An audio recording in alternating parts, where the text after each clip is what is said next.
I'm 48 years old. I've made more mistakes than most of you people combined. I never had a father to guide me. My mother was forever busy. My relatives were not interested. So I went about in the real world experimenting and doing things I shouldn't have done. If I could go back in time and I could guide young Loy to the right way, these 110 nuggets of advice I would give him. I would ask him to literally memorize and keep it as a Bible. Instead of reading a religious book, I would tell him, read this every single day.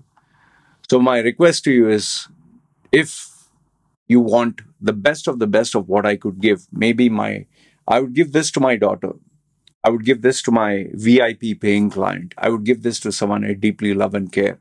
In fact, I would leave this as maybe a long lasting legacy for people to read.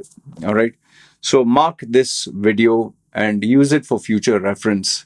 And I can assure you this, among them, there will be nuggets that will jump out and you'll thank me for it. So I spent yesterday the whole day in total silence, reflecting and thinking what I wanted to share. So there are 110. If in case when I speak, something more will come up, let's see. Having said that, I hope you enjoy this as much as I enjoy sharing it with you. And if you have any nuggets that you'd like to share, add them below.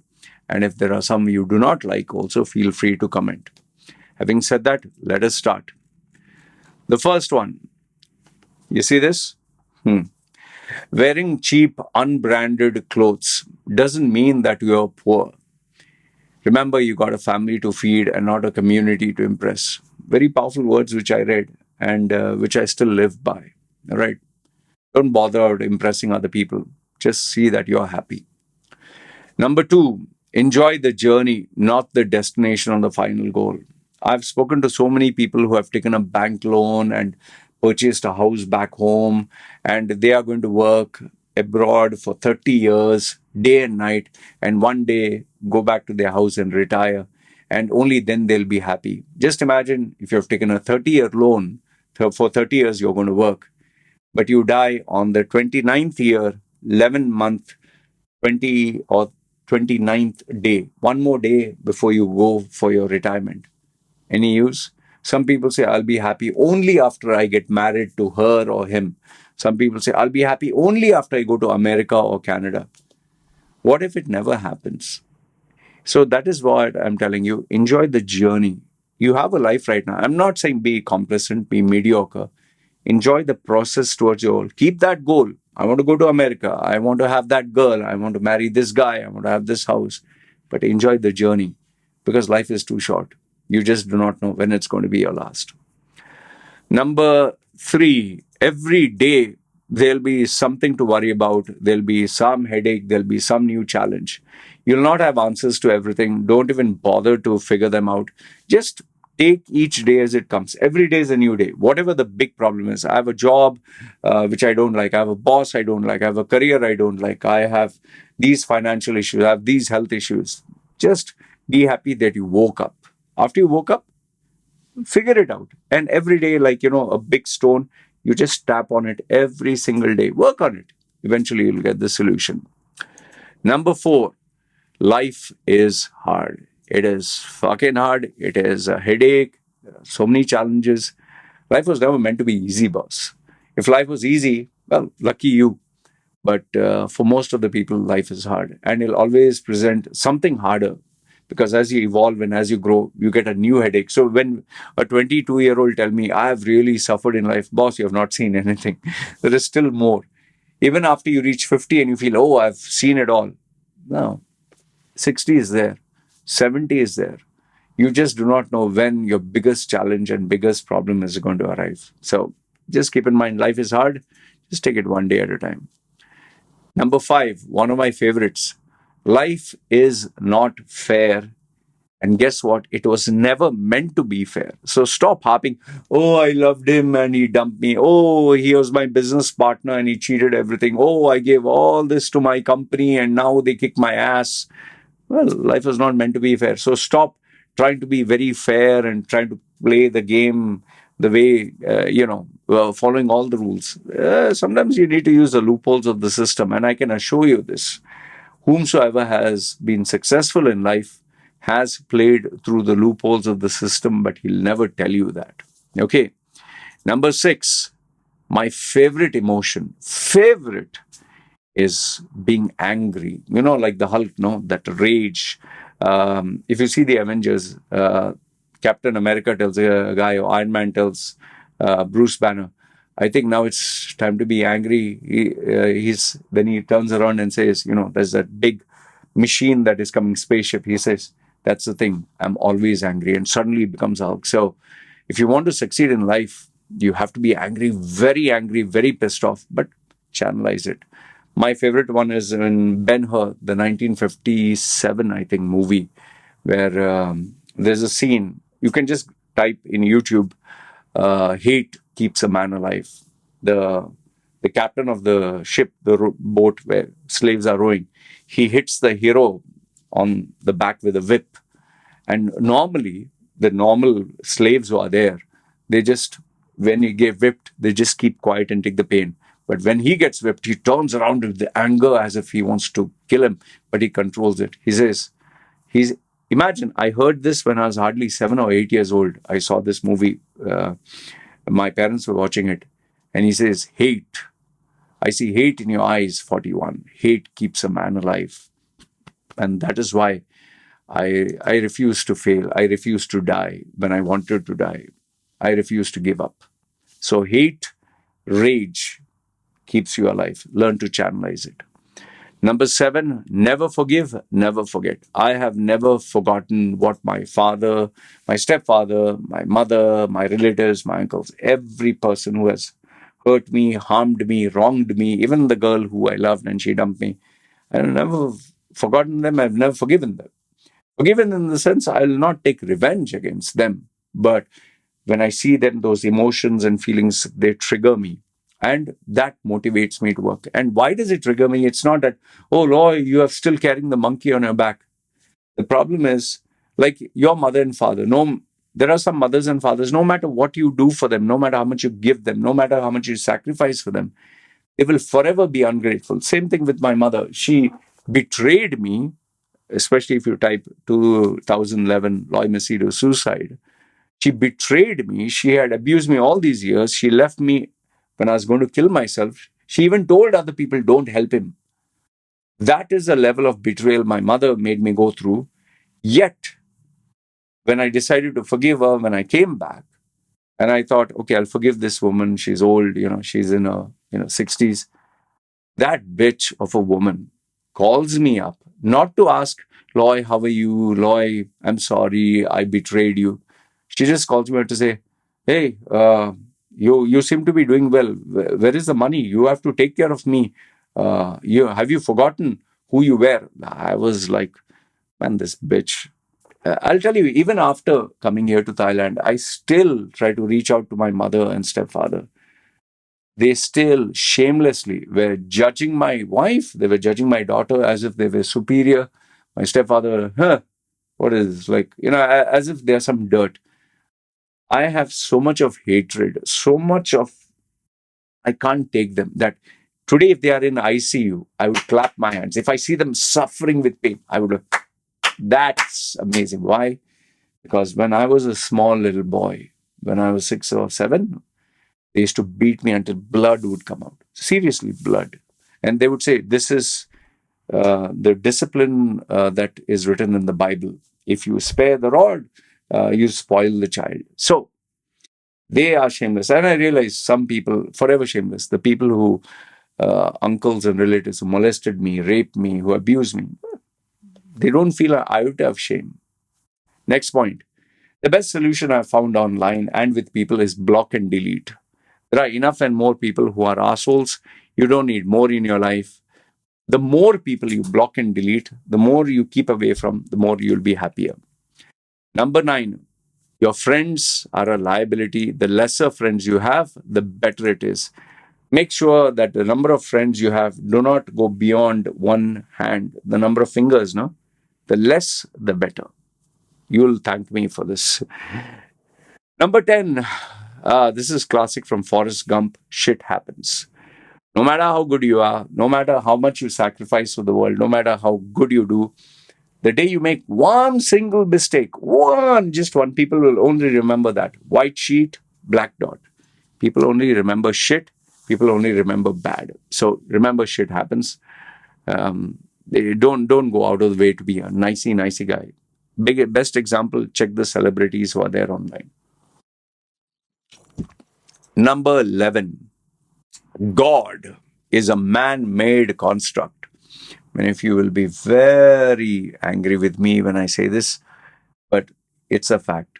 If there was no human being, God wouldn't exist. Who would talk about him? Tell me. Anyway, it's debatable. You can believe God exists, fine. In fact, there's one more point which will come up later, but I'll say it anyway now. If you believe God exists, prove it to me. There's a video. You have smartphones, right? So just record and just take a photograph. Don't give me words. Don't give me long explanation. God exists? Fine, prove it. So God is a man-made construct. And every human being of every religion has a different version of it. Number 12, your biggest hater is usually the most unhappy and insecure person. Your biggest hater. Because if they were happy, if they were doing better than you, if they were more successful than you, they wouldn't bother to look at you. People who are generally more successful, more happier, they will look higher. They'll not look lower. So the very fact that this person is looking at you means they are unhappy, they are lesser than you, they are insecure, and they can't bear your success, your greatness, whatever it is. Okay. Number 13, trust is like glass. Once broken, you cannot fix it. For me, I don't give people second chances. Whether it's in my WhatsApp group, whether it's love, whether it's business, trust is like glass. Once broken, boss, never fix it. Because remember, they did it once, they can do it again. Very rarely, if ever, have I given anyone second chances. As far as I know, I can't recollect. Even me, for that matter. When there are some things in my DNA I can never change. So keep that in mind. Number 14, never lend money, because if you lend, you'll never get it back. Please keep this in mind. Never ever lend money. And if you lend money to anyone, especially relatives and friends, you will destroy that relationship. So it's better to just say no. Just say no. End of story. Okay? Don't complicate it. Don't, a long drawn explanation. No, that's it. It makes it easier. All right. Fame versus money. If you're forced to choose one between fame or money, choose finance, choose financial stability, choose money over fame, because fame is fleeting. Today you'll be world famous, tomorrow you'll not be known. All right. Number 16, a female is like a car. Okay. Choose one you can afford to buy without taking a bank loan, and make sure that you have enough money to maintain it easily. Remember the word easily every month, because if it is not easy, if it is expensive, as life throws challenges at you, you will not be able to service the car, you'll not be able to maintain the car, and the car will eventually go away from your hands. And then everything that you invested, from its accessories to its upgrades, everything wasted. Okay. Number 17, food is medicine. Food is medicine. What you eat naturally, which is non-processed and is wholesome, that will help you. Always remember, food was meant to nourish your body. The reason why today people feel bloated and uneasy and sick is because every food has chemicals, every food is processed, every food is designed to make it more tasty, more addictive, less nutrition.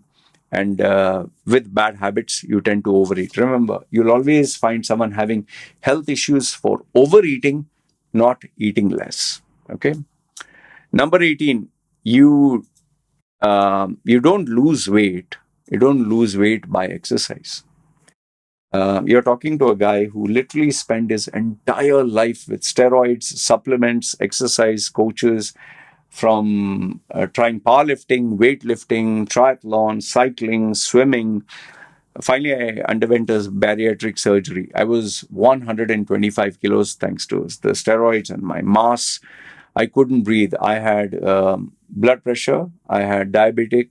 I was borderline diabetic. I had cholesterol, heart issues, health issues, breathing issues. I had even symptoms of cancer, tumor. They were suspecting it.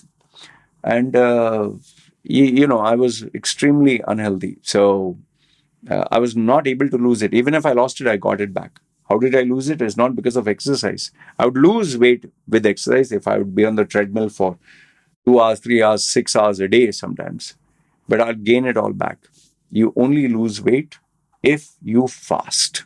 Intermittent fasting is the way. Remember, one burger would be around, say, 300 to 400 kilos. To burn 300 kilos, you might have to run 6 miles. Just let that sink in. One burger, 6 miles.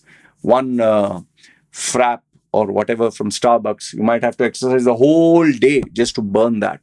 It's not possible. So you want to lose weight, you don't lose it with exercise, you lose it only by fasting. Number 19, only when you leave home, stay away from your mother and father, live by yourself in a new place, in a new society, in a new environment, in a new surrounding, you'll discover who you truly are, what you like, what you don't like, what you stand, what you cannot what you cannot stand, what you'll tolerate, what you'll not. And the more places you go like this, the more countries, you'll eventually realize what you truly want. After being in UAE, after being in India, after being here, today I truly know who I am. And only because I stayed away from everyone did I find out. Next one. 1 minute. Let me make this. Debates. Number 20. You must have seen Ben Shapiro, Candace Owens, Valuetainment, Zakir Naik, Christopher Hitchens, Richard Dawkins, Sam Harris, Intelligence Squared debate. There are so many debates online. And nowadays it's even more. People are from Charlie Kirk to everyone else, Oxford. They literally dedicate their whole lives to being good at debates. Debates are pointless, useless, and a waste of time. They're just there to impress people with their level of intelligence, how many words they can cram up, and how fast they can speak, and how many facts they can spit out. It will not help you in anything. They're just pointless exercise. Nobody has ever changed their mind in a debate. Nobody has been educated more in a debate. Each debater only likes to show what is his side, and he'll disagree with everything else. And no matter what you tell them, they will still tell you you're wrong. Even if explicitly they are wrong, they will never admit. From gun control to abortion to everything else, it's never ending. Now here is one extra point which I want to give you, which I suddenly thought about it. Abortion is a very necessary evil, and I believe that if you cannot give a child a good life, it's better to get it aborted when it's just a few cells, not after it's grown, not after it's born, please. Okay? So that is why I am very much for abortion, because there are many people who don't deserve to be parents, and yet they choose to bring the child into this world.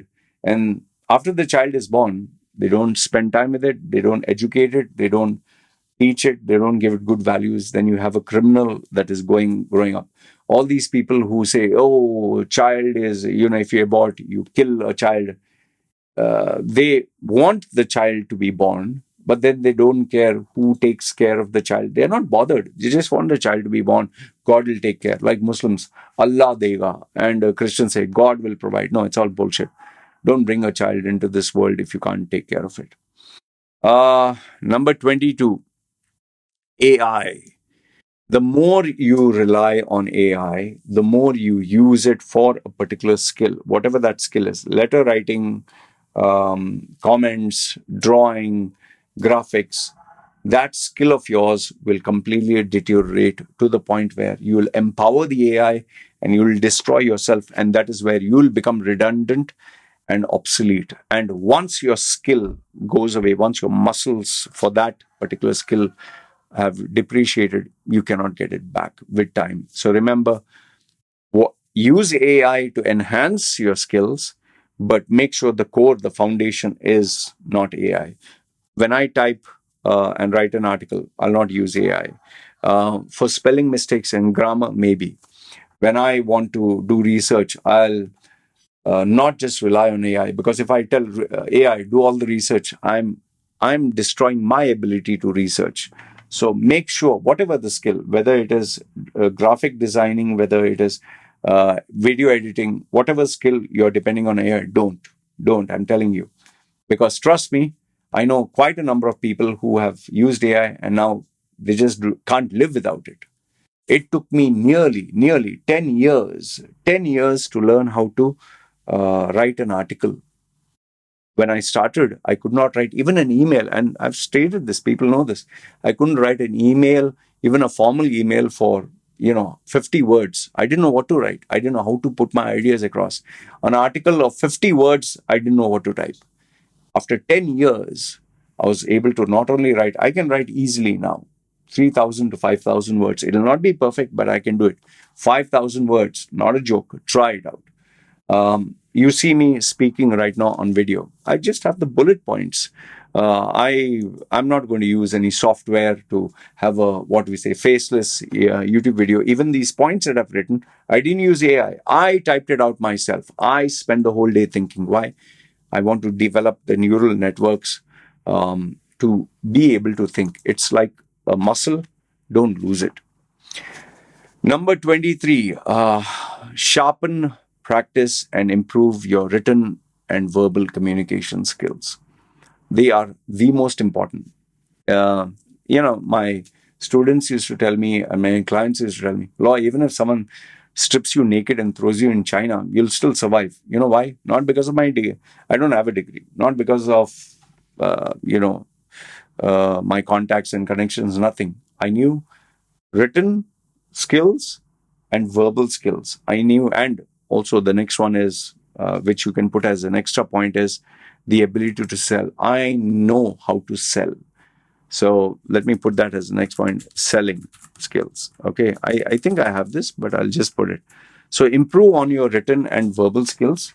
Like I said, I told you before, 3,000 to 5,000 words. If you can't do that, boss, you have a serious problem. Any topic, just write it down and you need to type it out non-stop. Think of a story, let thoughts flow.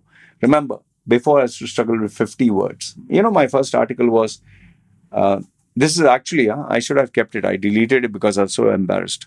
My first article was, I had a ball and I hit it on a wall which was very tall, and I didn't know what all. This was it. It was like a poem. It was stupid. Even my first video that I posted, seriously, this is my first video. I put a video of digging my nose and I shared it with my mentor. I don't know what I was thinking. My mentor was like, what's gone wrong with you? Seriously. And the first time I tried to make a video, I tried, hey, hi, this is Loy Machedo. How are you guys? I thought I had to sound perfect, put on an accent. It has gone a long way, man.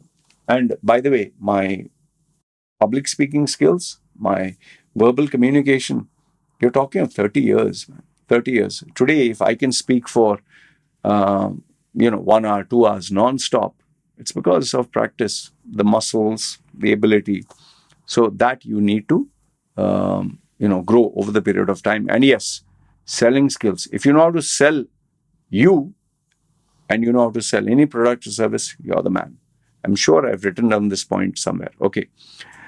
Number 25, real wealth and real rich people are generally quiet. You'll see a lot of, from the Andrew Tates to the Grant Cardone, the Thai Lopez, these coaches. I have my Bugatti, I have my private jet sitting there with the champagne glass, girls. Okay, fine, all that, you are rich and all that. My landlord, he is 94 years old. He doesn't have anything on social media. He's old school. He wears even dirty, torn, old clothes like this. Okay, not dirty, means very old and tattered and torn. He's 94. He can literally climb up a tree. 94, he can climb up a tree easy. He's very old. You must have seen the photographs if you're part of my Facebook community. This guy is he has millions. Here's the funny thing: nobody knows how rich he is. Why does he have millions? Well, he purchased enough and more land on this island when it was dirt cheap. Dirt cheap. This is before the tourists and everyone came. So he had enough and more land. And now it has like the value is 10,000 or 100,000 times more.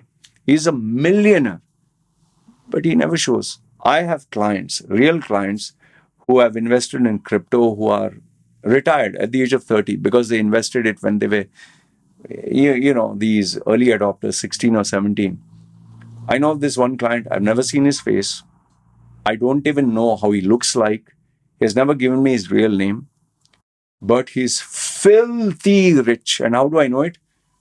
He just pays me for, what I charge 1 hour.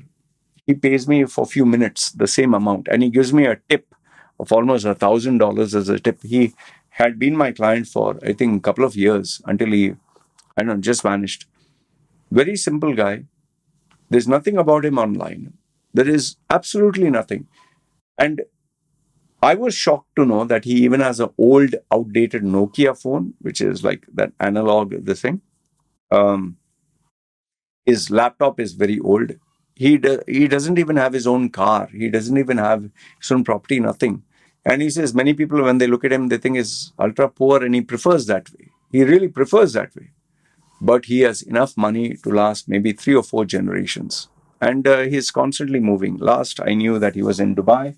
After that, he decided to change his base. So the point I'm trying to make here is seriously, filthy rich people, very serious. So filthy rich people, they will never show you how rich they are.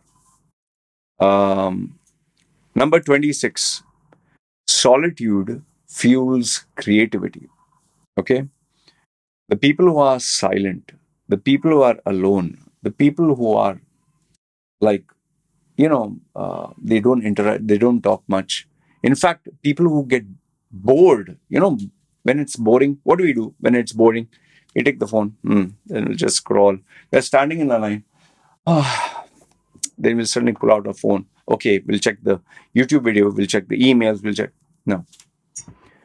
If you have never been bored, you have never experienced a creative flash of ideas. It's only, sometimes I really leave the phone. I leave the phone at home and I go to the gym. It's very uncomfortable.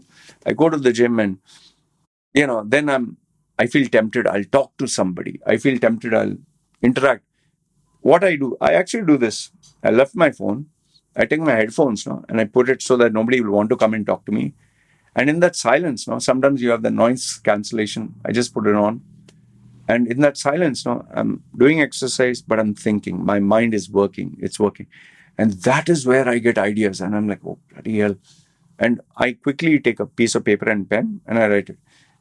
Initially, when I was addicted to the phone, today, I don't have that addiction. I can put off the phone. Even if I have it, I'll still refuse to look at it.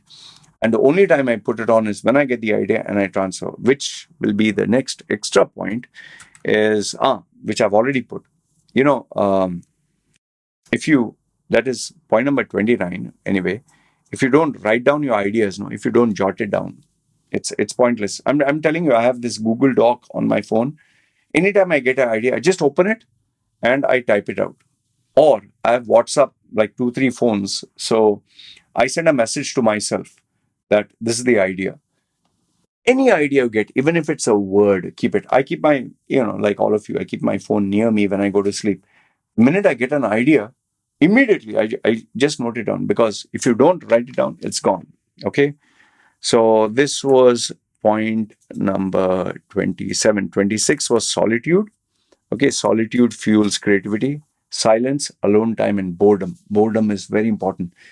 Get bored and don't, even if it's uncomfortable, let it be boring. Sometimes you see my room now, I lock myself in my room so that nobody can disturb me. That's the only time you will get your great ideas.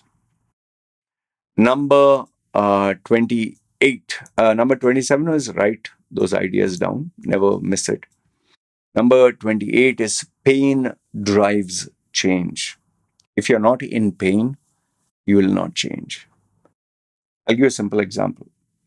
When you go to a movie theater and the movie is about to start, you go and take your seat. Just imagine you sat down on the seat, it's comfortable. You put your Coke, popcorn, your nachos, and you're ready to start. Now, just imagine if your seat is comfortable, you're happy.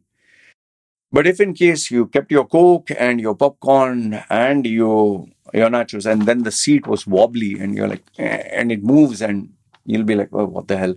And then if something is poking you from back, something sharp, you'll be like, man, I can't sit on this. And then you'll immediately call the attendant before the movie starts. And, boss, this is the problem. I need my seat to be changed. And only if he changes, only if it pains you enough, you'll change. So, in the same way, unless and until something really pains you, will not change. I'll give you an example here. This motivational speaker's name is Les Brown. You can check it out. Lesbrown. Les Brown, one of his most famous talk shows. You got to be hungry for success. Okay. He gave an example of change when he was saying he was walking with his friend and they were talking, and suddenly, he has a beautiful dog. It seems like a Great Dane, a big, huge dog. A beautiful dog, and he liked the dog. But he saw this dog who was sitting outside, and it was howling in pain. It was howling, and he's like, "Oh, what happened? Something wrong with your dog?" I'm paraphrasing, huh? He's saying, "Oh, my dog is howling in pain because he's right now sitting down on a few stones, and it's hurting him." He's like, "Oh, shish, that's really bad." So then he asked him, "Why doesn't your dog get up from where it's paining him and move to somewhere else?" He's saying, "Yeah, it's paining him, but it's not paining him enough that he has to get up and move. It's paining him enough to moan and groan." It was an example I remembered. So you'll meet many people who will moan and groan. Oh, the economy. Oh, this country. Oh, this company. Oh, my wife. Oh, my spouse. Oh, my kids. They will moan and groan and bitch about low salary and inflation. Everything they'll moan and groan. But they'll never do anything to change their life. They'll complain about a toxic relationship, but they'll remain there. They will complain about the country, but they'll not change the country. They'll complain about the company, the boss, the colleagues, but they'll never change. So the problem is not others, the problem is you. It is because it doesn't pain you enough to want to change. Number 29, ideas. Ideas, they say, no, everything starts with an idea, great idea. I'm here to tell you, ideas are worthless. I've had so many ideas in life which I've never worked on. It's pointless. So anyone tells me, Loy, I have this idea, it doesn't matter. If you're ready to work on an idea and you're ready to do it now, then it's worth it. Otherwise, it's not. Remember, an idea that is not worked on is worthless. It's a fleeting thought. It doesn't feed you anything. Number 30. You must have seen this, no? I don't know if you saw this. Aino 3. This is the world's first modular gaming device. I purchased this. In fact, I have, I think, more than maybe 40 or 60 consoles, gaming consoles, laptops, all this. I have machines left, right. You could say I'm addicted to gaming machines, experiences. I have the dual laptops, the concept version of Asus and Lenovo. So many things, but I don't have time to use them. Even after the latest 4090 gaming graphics, I hardly use it. Okay. I collect a lot of tech. I love. It's one of my weakness. But guess what? If tomorrow I die, I can't take it with me. Even my bank account, I can't take it with me. Even the money that I have, the property that I have, nothing I can take. So just remember, when you die, you leave it all. So stop just collecting for the sake of, oh, the cryptos I'll collect, oh, the money I will collect, oh, the lands I will collect, the business. You can just have one airplane crash. Yusuf Ali, who's the owner of Lulu, his helicopter nearly crashed. We've seen what happened with the Air India flight. That couple, it's a very tragic one. They were about to start a new life in UK, and the aircraft crashed and they died. So whatever stuff you're collecting, whatever future plans you have, it'll all go away in an instant. So stop collecting stuff enjoy the experience, not just collect. I know I need to follow my own advice, but the reason why I buy this is once in a while I'll just pick up and I'll play. Many of the games that my parents didn't allow me to play when I was a young boy. Today I've collected them and I play, from Donkey Kong to even uh, the simple old school Tetris. So enjoy the experience, but don't be so crazy about collecting stuff and hoarding. Hoarding is one of the key problems I had, which I'm working on. So stop collecting stuff. Start enjoying and experiencing the stuff now. Don't keep it for one day. Even if you have, let's say, blue label whiskey, or don't keep it until, okay, after 20 years I'll use it. Maybe it'll not live that long. Yeah. Enjoy the experience. Anyway, I think I've spoken for 35 minutes. What I'll do is I'll make this into a part two. Okay, so enjoy this one, and part two will come out, and then you can watch it. Until then, comment down below and let me know. Did you enjoy this? Do you want to hear part two, or is one enough? I'm serious. If I don't see anyone interested in part two, it doesn't make sense, right? But if I do see you're interested, I will share with you the link, and then you can see part two of this. All right. Good, bad, ugly. Feel free. Comment down below. This is me signing off.